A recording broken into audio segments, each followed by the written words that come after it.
Baik, bismillahirrahmanirrahim.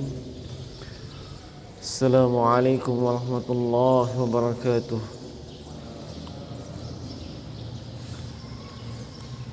Alhamdulillah. Alhamdulillahi ala ihsanihi wa fadlihi wa syukru lahu ala taufiqihi wa imtinanihi.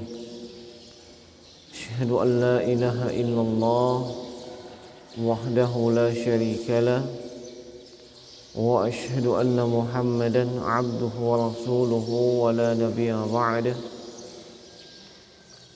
Sallallahu alaihi wa ala alihi wa ashabihi wa ikhwanihi wa sallama tasliman mazida amma ba'du. Allahumma anfa'na bima 'allamtana wa 'allimna ma yanfa'una wa zidna ilma.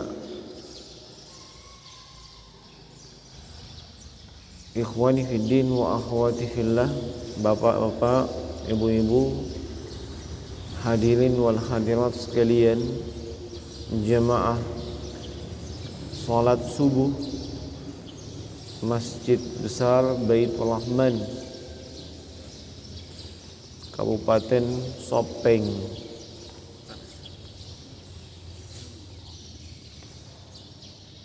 Nah,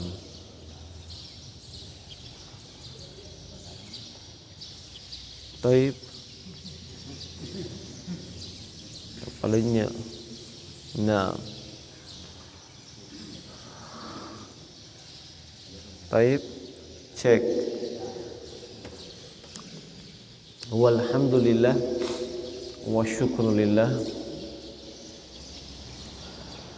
Kita bersyukur kepada Allah Subhanahu wa taala atas segala curahan limpahan nikmat dan juga karunia yang diberikan kepada kita sampai dengan saat ini. Nikmat yang begitu banyak, karunia yang begitu besar, continue terus menerus diberikan kepada kita. Tidak ada putus-putusnya nikmat dan karunia Allah Subhanahu wa taala. Olehnya nikmat dan karunia Allah ini tidak akan mungkin untuk bisa kita jumlah, tidak akan mungkin untuk bisa kita hitung, disebabkan banyak dan terus menerus. Allah Subhanahu wa taala menegaskan, wa in ta'uddu ni'matallahi la tuhsuha. Jika kalian mau mencoba menghitung-hitung nikmat Allah, niscaya kalian tidak akan mampu. Dan alhamdulillah, kita tidak diperintah untuk menghitung nikmat Allah. Kita diperintah untuk mensyukuri nikmat Allah Subhanahu wa taala. Dan mensyukuri nikmat Allah Subhanahu wa taala mulai dari lisan, kita memuji dan menyanjung sang pemberi nikmat. Fa amma bi ni'mati rabbik fahaddits. Adapun terhadap nikmat-nikmat Rabbmu, maka fahaddits, at-tahaddus bin ni'mah.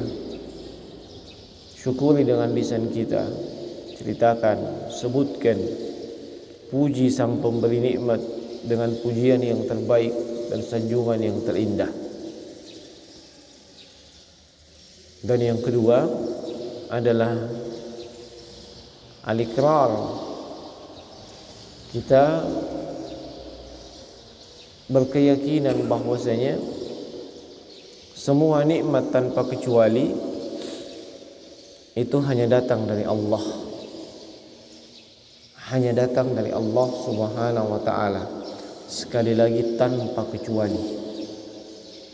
Wa ma bikum min ni'matin fa min Allah. Nikmat apa saja yang kalian rasakan itu semua datang dari sisi Allah tanpa kecuali. Apapun yang kita rasakan, apapun yang kita dapatkan, apapun yang kita miliki, Semua itu datang dari Allah Subhanahu wa taala tanpa kecuali, walaupun melalui perantaraan manusia.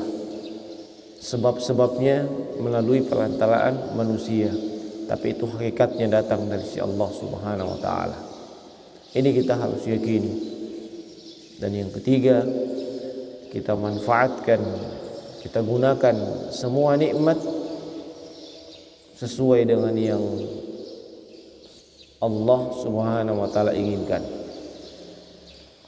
Kita gunakan seluruh nikmat yang ada pada diri kita, baik yang melekat dalam tubuh kita maupun yang kita miliki, ya,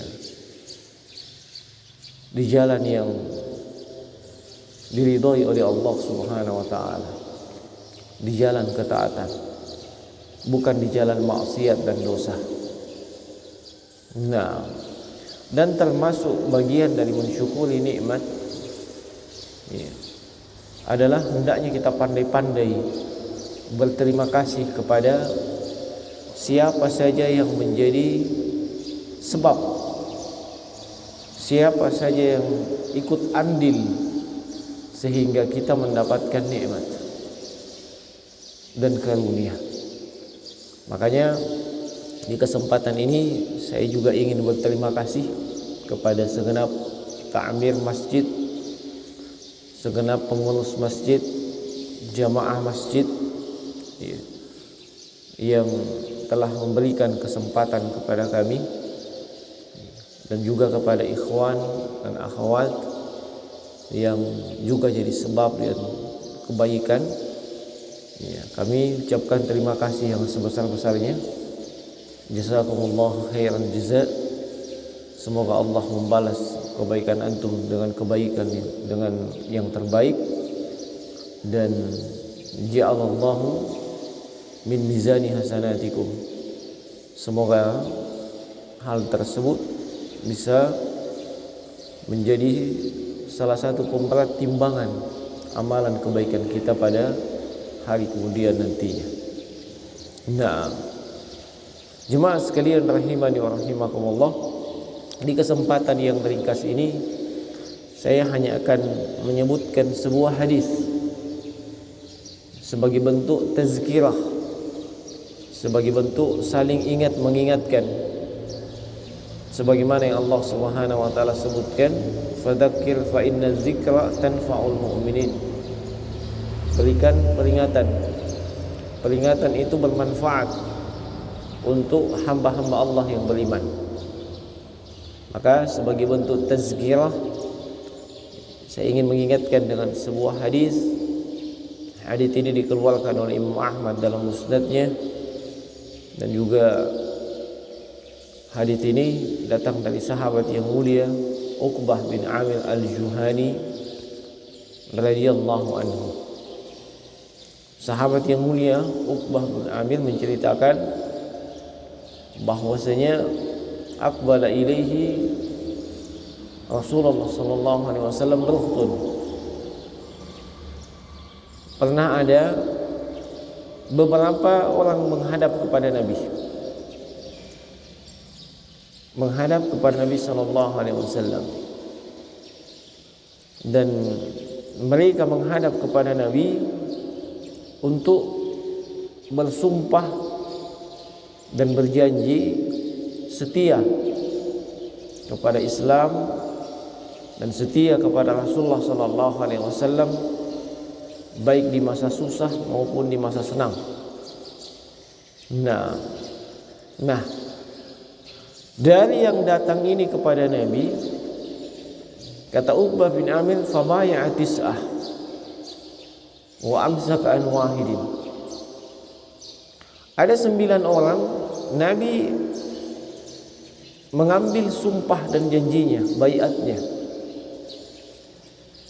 tapi tidak terhadap satu orang. Artinya ada yang tidak mau diambil sumpahnya oleh Nabi. Maka Uqbah bin Amir radhiyallahu ta'ala kemudian bertanya, "Ya Rasulullah, bay'ata an tis'a wa tarakta hadza?" wahai Rasulullah, kau mengambil janji sumpah dari 9 orang ini, sementara ada satu tidak. Ada masalah apa dengan yang satu itu? Nah, maka Nabi sallallahu alaihi wasallam mengatakan, inna alaihi tamimah.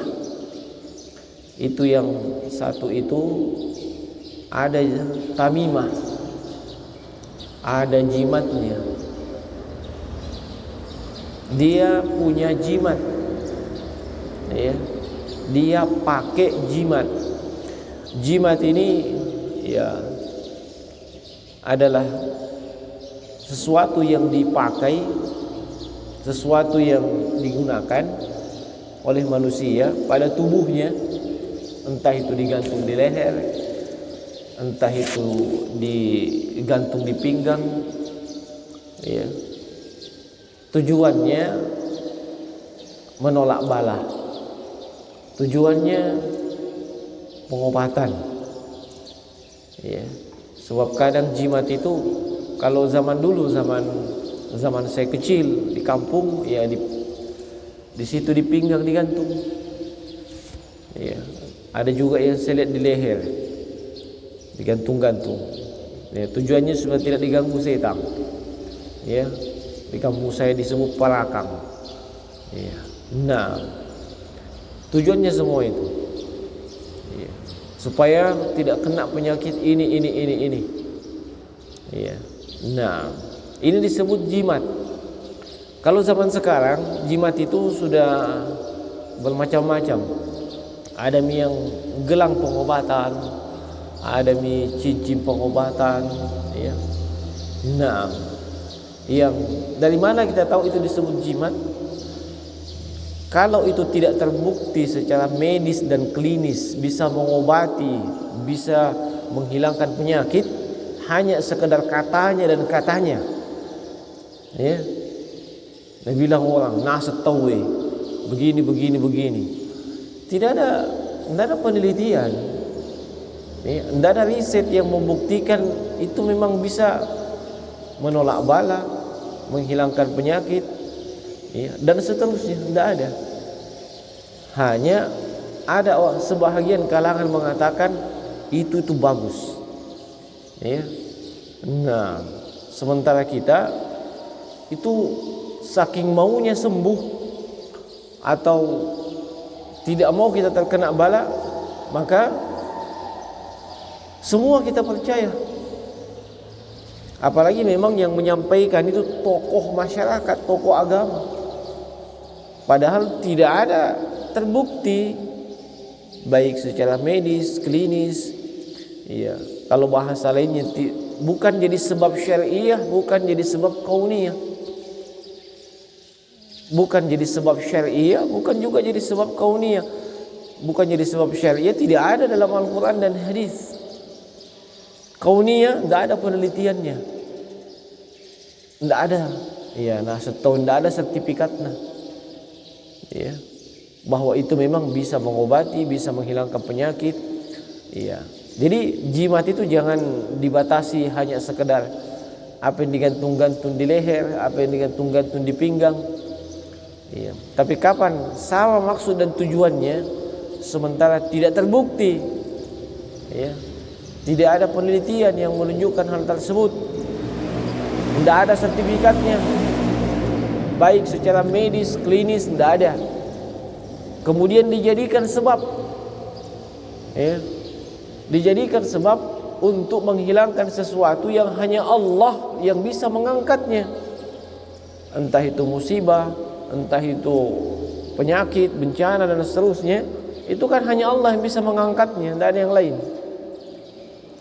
Lalu ada sesuatu yang dijadikan sebab, maka itu, iya, adalah tamimah. Bahasa kita jimat, dan itu kesyirikan, ya. Makanya Nabi sallallahu alaihi wasallam menyebutkan, ya, na'am, inna alaihi tamimah, ya. Dia pakai jimat, ya. Lalu apa yang terjadi? Fa adkhala yadahu, beliau pun memasukkan tangannya ke dalam pakaian orang tersebut. Ya, faqata'aha, tamimah atau jimat tersebut beliau pun cabut. Ya. Nah, summa baya. Setelah itu baru beliau mengambil janji dan sumpahnya. Jemaah sekalian rahimani wa rahimakumullah, lalu beliau mengatakan, man ta'allaka tamimatan faqad asyrak. Siapa saja yang menggantung-gantung, memakai, menggunakan tamimah, jimat, ya, maka dia telah terjatuh ke dalam kesyirikan. Ya, terjatuh ke dalam kesyirikan. Nah, hadis ini menunjukkan tegasnya Nabi terhadap kesyirikan. Padahal kita tahu, dan siapapun yang pernah membaca sirahnya beliau yang manusia paling lembut, paling hikmah, paling bijak. Ya, kita tahu itu semua Nabi SAW. Tapi coba lihat ketika berhadapan dengan sesuatu yang disebut dengan kesyirikan, beliau tegas baik terhadap kesyirikannya, bahkan terhadap pelakunya. Sebab dalam riwayat yang lain, ketika beliau menyaksikan seseorang menggunakan gelang, ya, yang gelang tersebut tujuannya untuk menangkal, Nabi dengan tegas mengatakan, inziha, lepaskan itu gelang. Nah, tidak dikatakan pakai dulu, ya, nanti kalau ada kesempatanmu mau lepas. Nabi dengan tegas katakan inziha, lepaskan.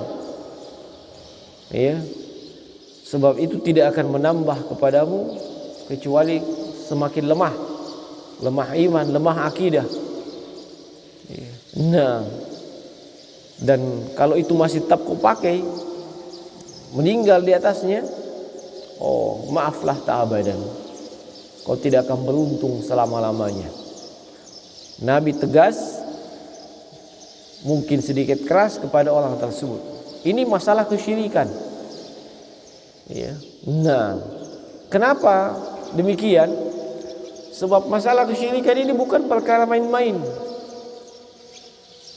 Nah, kalau kesyirikan itu terjadi dan kita lakukan, ya, apalagi itu yang besarnya, maka mohon maaf, ibadah-ibadah yang sudah kita lakukan itu menjadi tidak berguna sama sekali.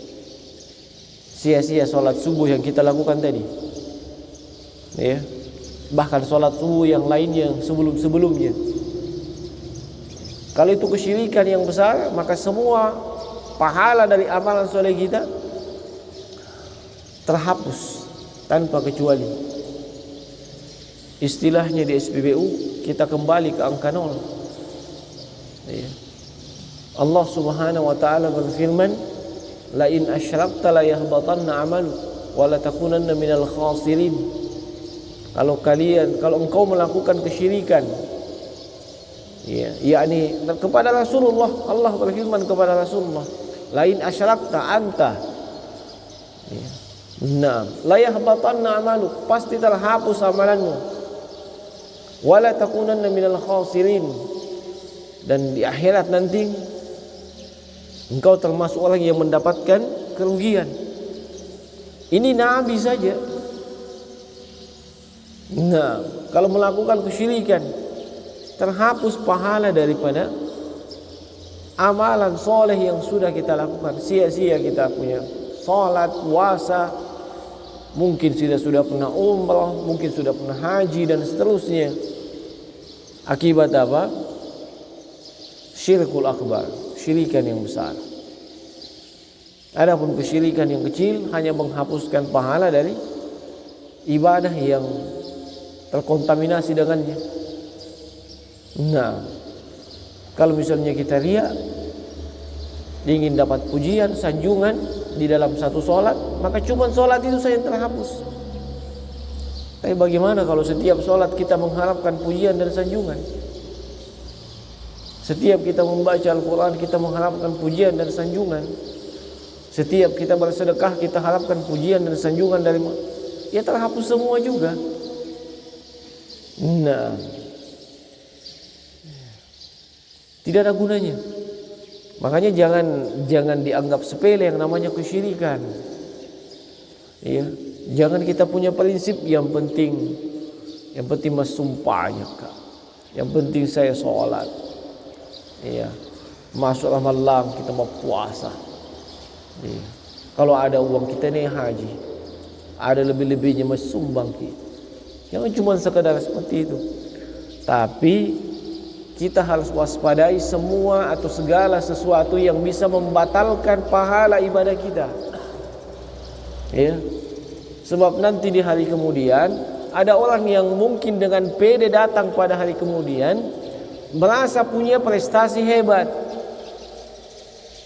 punya ibadah sholat yang bagus, punya puasa yang bagus, sedekah, haji, pokoknya bagus dari sisi ibadah. Tapi ketika di dunia juga dia melakukan sesuatu yang bisa menghapuskan pahala daripada amalannya. Nah, wa qadimna ila ma 'amilu min 'amalin faj'alnahu haba'an mansura. Ketika kami hadapi setiap amalan kata Allah Subhanahu wa taala, lalu kami jadikan amalan tersebut seperti haba'an mansura, debu yang berterbangan, tidak ada gunanya. Nah, kita juga pasti sudah hafal. Ya. Allah Subhanahu wa taala berfirman, "Amilatun nasibah tasla naran hamiyah." Ya. Nah, hal ataka hadithul ghashiyah wujuhu yawma idzin khashiyah. Nanti pada hari kiamat ada wajah-wajah yang khashiyah, merasa hina, tertunduk. Padahal mereka dulu amilatun, beramal, nasibah, ta'ab, capek, letih beramal, tapi tasla naran hamiyah, malah dimasukkan ke dalam neraka yang menyala. Nah, dan salah satu yang bisa menghapuskan pahala daripada amalan soleh kita itu kesyirikan.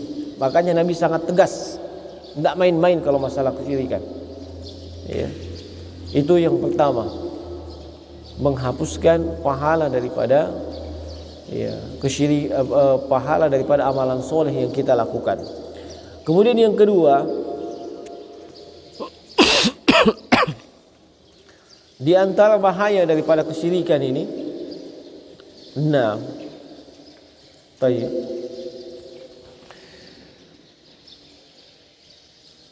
kesyirikan yang dilakukan oleh seseorang, apabila itu adalah syirik yang besar,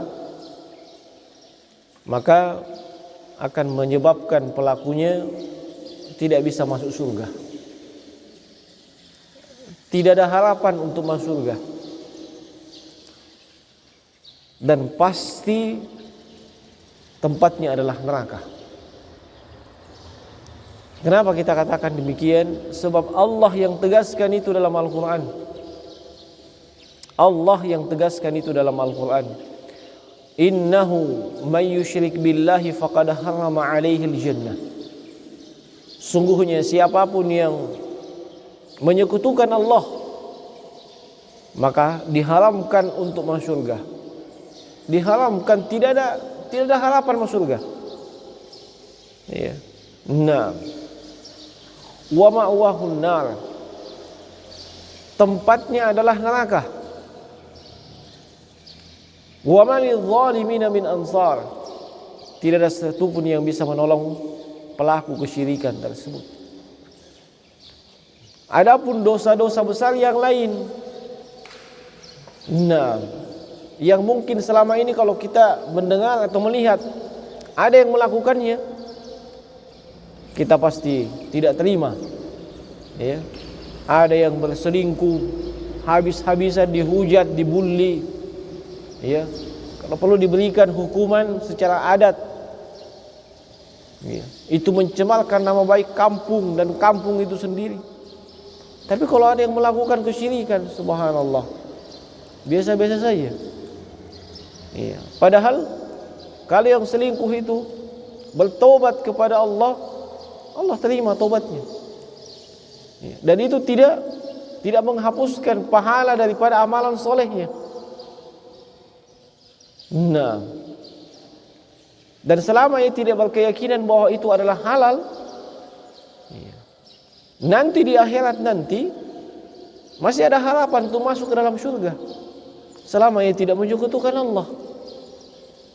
Tapi yang menyekutukan Allah dengan syirik yang besar, meninggal di atasnya, tidak ada harapan untuk masuk surga.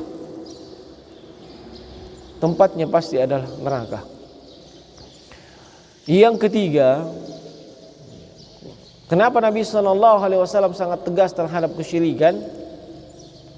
Sebab dosa syirik ini, kalau pelakunya meninggal di atas kesyirikannya, belum bertaubat dari kesyirikannya, maka dosa-dosanya tidak ada ampunan sama sekali. Allah sebutkan di dalam 2 ayat dalam Al-Quran, semuanya dalam surah An-Nisa.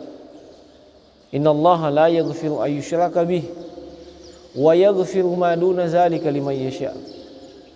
Sungguhnya Allah Subhanahu wa taala tidak mengampuni dosa kesyirikan, tidak ada ampunan. Bagi siapa yang meninggal di atas kesyirikan, belum bertaubat sebelum meninggal. Ya.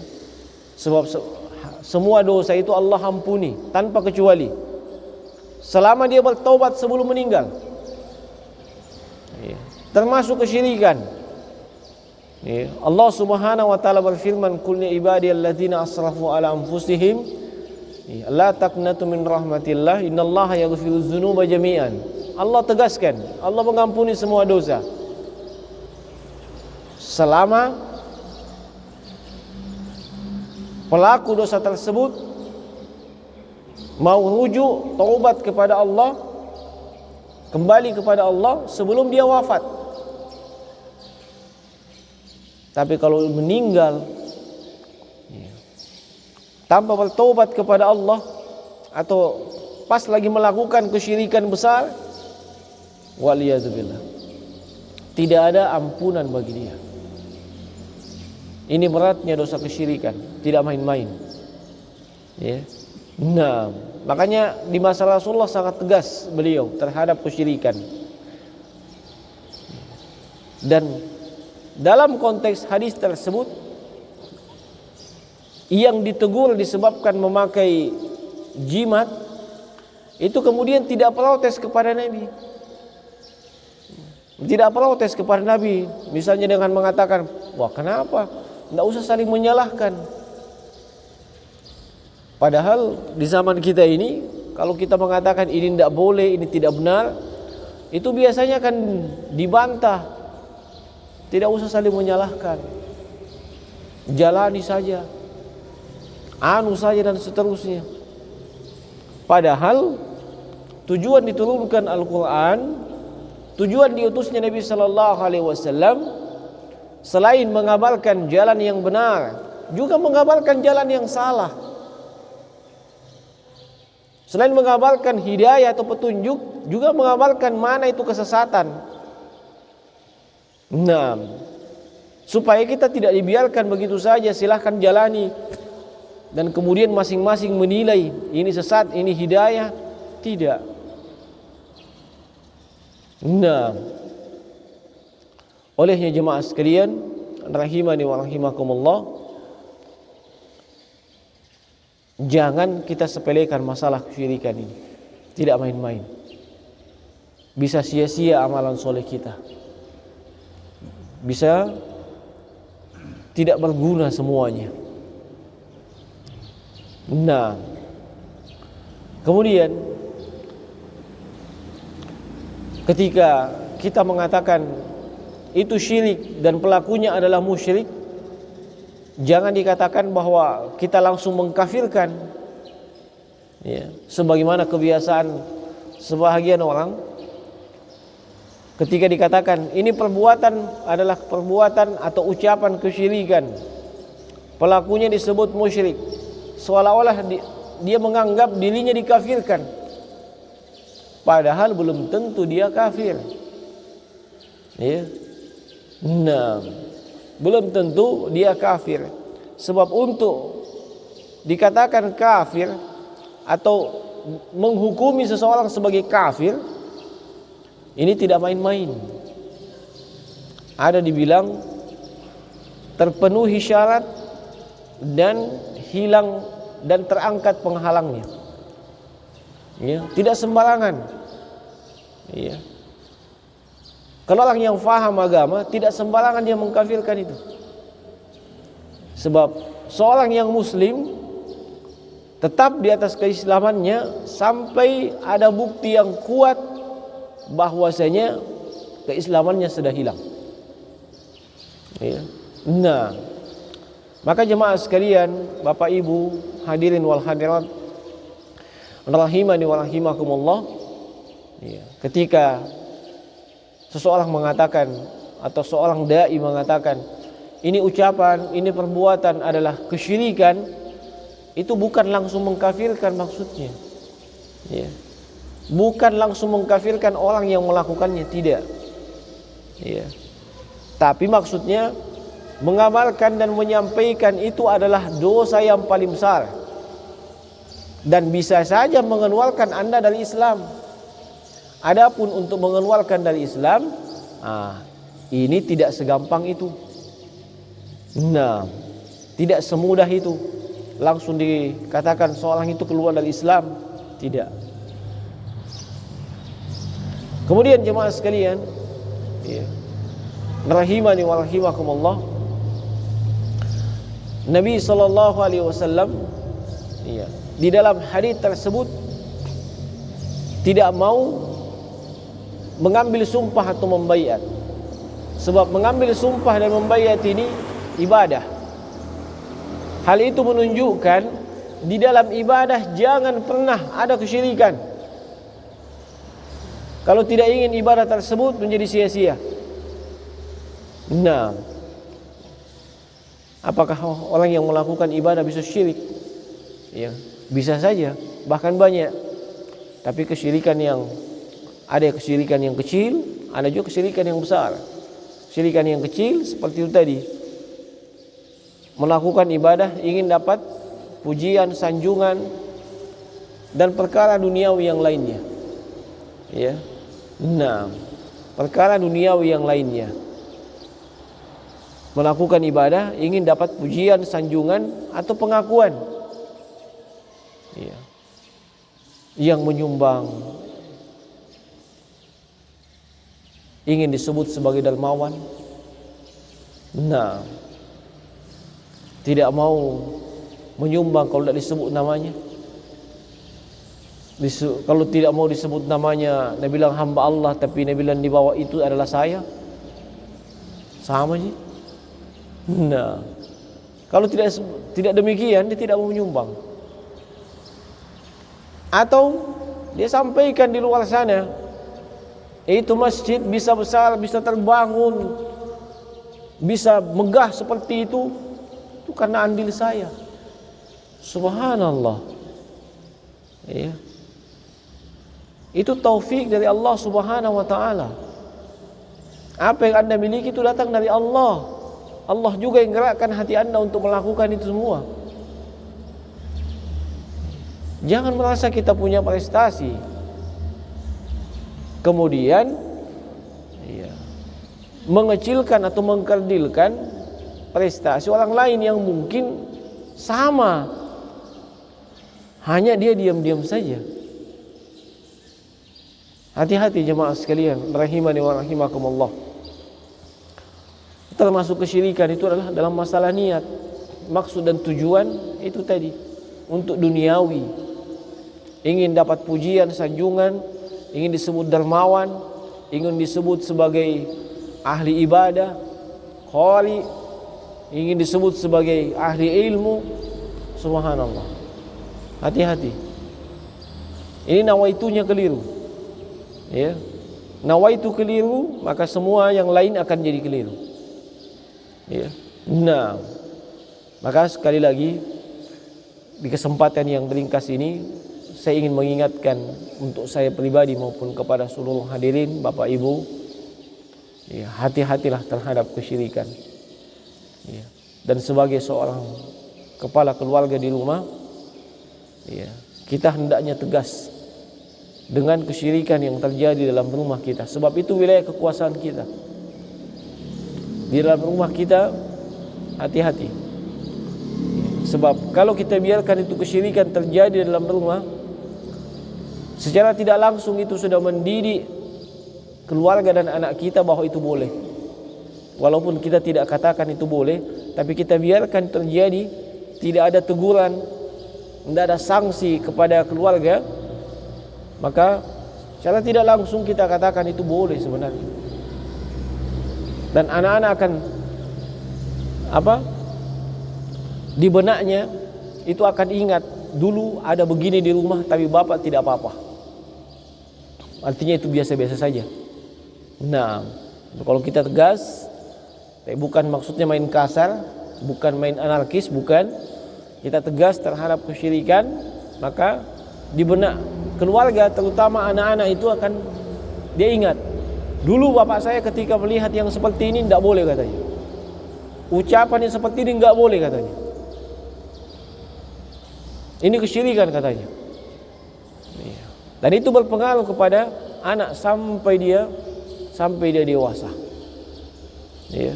Nah, ini jemaah sekalian, rahimani wa rahimakumullah. Dan saya menyampaikan ini bukan karena merasa lebih hebat, merasa lebih pintar, tidak. Tapi hanya sekedar saling mengingatkan. Ya. Saling mengingatkan kita sebagai sesama kaum muslimin. Maka sekali lagi, jangan sepelekan yang namanya kesyirikan. Hati-hatilah. Ya. Dan kita sebagai seorang muslim dan muslimah wajib untuk saling mengingatkan akan hal tersebut. Kalau kita perhatian dengan dosa besar, maka harusnya kita lebih perhatian lagi kepada kesyirikan. Nah, ingat bahwasanya musibah dan bencana yang terjadi di suatu wilayah tidak lain sebabnya adalah dosa. Dan dosa yang paling banyak andil terjadinya bencana dan musibah itu adalah dosa kesyirikan. Nah, saya kira ini jemaah sekalian yang bisa saya ingatkan pada kesempatan ini. Saya mohon maaf jika ada kalimat atau kata yang tidak berkenan. Dan sekali lagi terima kasih yang sebesar-besarnya. Jazakumullahu khairal jaza kepada takmir masjid. Demikian pula kepada para ikhwan dan akhwat, juga kepada jemaah yang telah memberikan kesempatan kepada kami di subuh hari ini. Dan saya berharap ini bermanfaat untuk saya maupun kepada seluruh jemaah. Dan saya tutup dengan kalimatul kafaratul majlis. Subhanakallah bihamdik, asyhadu an la ilaha illa anta, astaghfiruka wa atubu ilaik. Assalamualaikum warahmatullahi wabarakatuh.